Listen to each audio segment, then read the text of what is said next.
Hey guys, sorry if I sound a little echoey and weird in this one. I just moved to a new place and nothing's set up yet, so you just have to deal with it. And today I have two MCU things to review. Thanks a lot, Disney. Now I gotta make a thickie quickie. Now that Moon Knight's over, I can finally talk about it, and I think it was okay.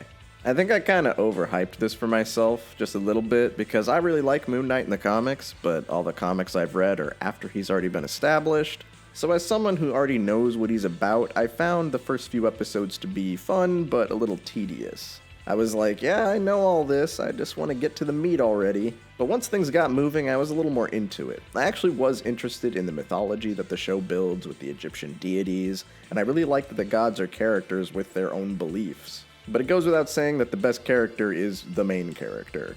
All two of them. I've said many times before that I really like when an actor gets to play multiple characters, and this is basically an MCU show based entirely around that concept. Mark and Steven are two completely different personalities, and they work off of each other in a very entertaining way. The story builds up to them working together and becoming more of a seamless entity, but I kinda just wish that stuff was set up a little sooner. Because that's where things get really fun, but by that point, the show's over. This is very much an origin story, and while I think that is very necessary for a pretty obscure character like this, I personally just wanted to get to the established superhero stuff a lot sooner. And while I think the story and the characters are okay in this show, I think I kind of hate the presentation most of the time. A lot of the time, the show looks fine, but there are a lot of scenes that really bothered me for one reason or another. Firstly, a lot of the action scenes kind of fell flat for me. I feel like I couldn't really feel the impact of Moon Knight's attacks, and that's probably because most of the time he's CGI, and the CGI is really whack. It's very unnatural, and they kind of overuse it. I will say the last fight in the show was actually pretty sick. I liked it a lot. And it's kind of everything I wanted to see from the very beginning. And while the show is decently shot throughout, I kind of hate the editing. There are a lot of sequences where everything is cut up way too much. Shots in this show never hold for as long as they should, and it just feels kinda sloppy. I know that's not something most people notice or care about, but I notice it, and it does hamper my enjoyment a little bit. Yeah, I don't really have a lot to say about this show. I watched it, and I enjoyed it, but my enjoyment was kind of on and off. I think the best episodes by far are the last two, and honestly, the second to last episode was so good that it kind of just made me wish that the rest of the show had elements from that. I think if the show leaned more into the fact that Mark is mentally unstable from the beginning, then I probably would have liked it a little bit more, but I don't know, it felt a little unfocused to me. I think I just overall wanted more from this show. It is carried by a very fun performance and engaging premise, and I'm hopeful that a second season would give me a little more to get hooked. But for now, I'm going to give Moon Guy a 6.5 out of 10. Dr. Weirdo and the Wacky World is one of the Marvel movies that I've been looking forward to for a while now. And I'm pleased to say that while it's not exactly what I expected, I still really liked it. I will say right away that this is the one MCU movie that is not for everybody. For one, this does not change the status quo for the franchise, and it isn't the fan service fest that you might expect from the title. Personally, I really like that, but I know there are a lot of people who want a movie like this to have crazy consequences for the MCU as a whole.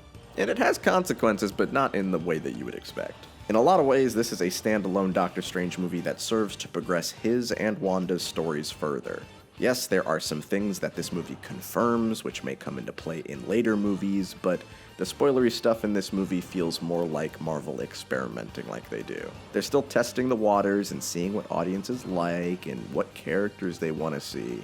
And honestly, for this movie, I like that the cameos and stuff like that kind of take a back seat. I think it makes this movie a lot more focused. But another thing people are divided on is that this movie is kind of violent and fucked up.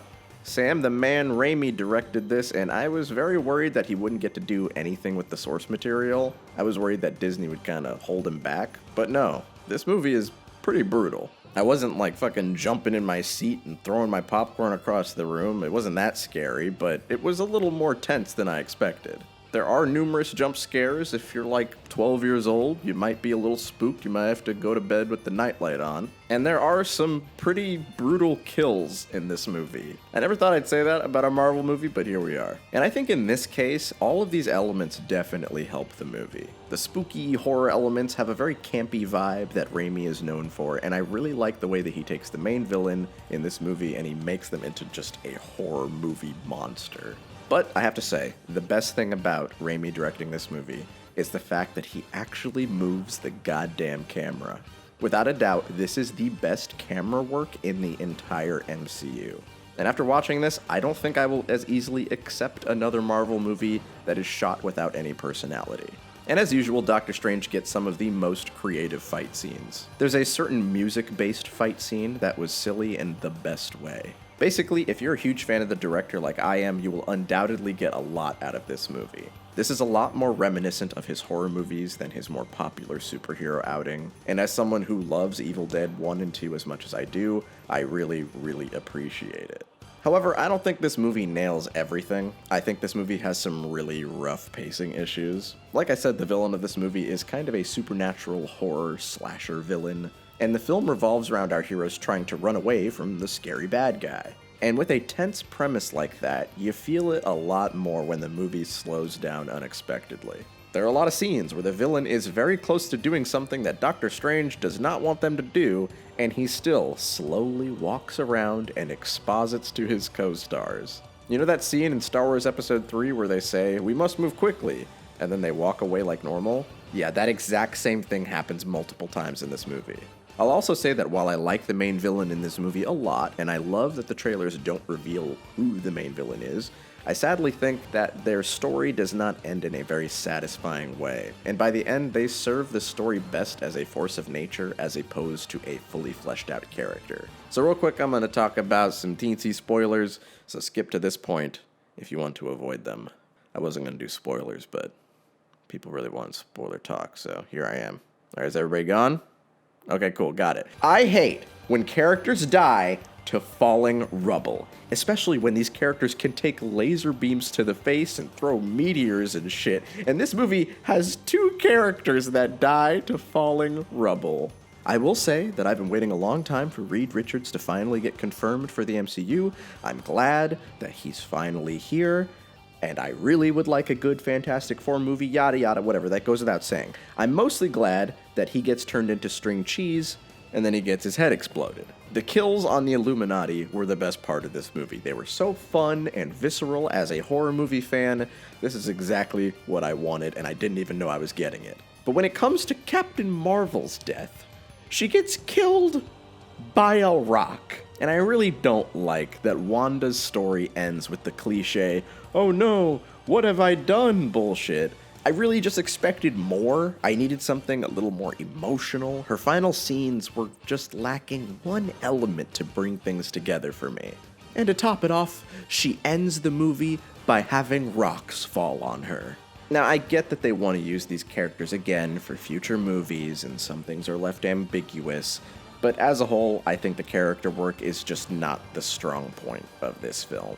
And overall, all the issues I had with the movie did not take away with how much fun I had watching it. It's not the best MCU movie, but some of the MCU movies that I end up watching over and over again are ones that I wouldn't say are the best ones ever. This one's trying something different, and it does that well. Trying new things doesn't always work, and I do think it's funny that Eternals was supposed to be the MCU entry that is filmed the best and looks the best, but then Sam Raimi comes along and makes a goofy, silly horror movie that has better camera work than any other entry in the series. So yeah, this one's definitely for the Raimi fans. If you watch the last post-credit scene of this movie and you don't think it's perfect, then I'm sorry, it just wasn't for you. The movie's silly and fun, and it isn't really trying to be anything more than that. So I respect that. And I'm gonna give it like 7 or an 8. I'll give it a 7.5 for now. That could change later.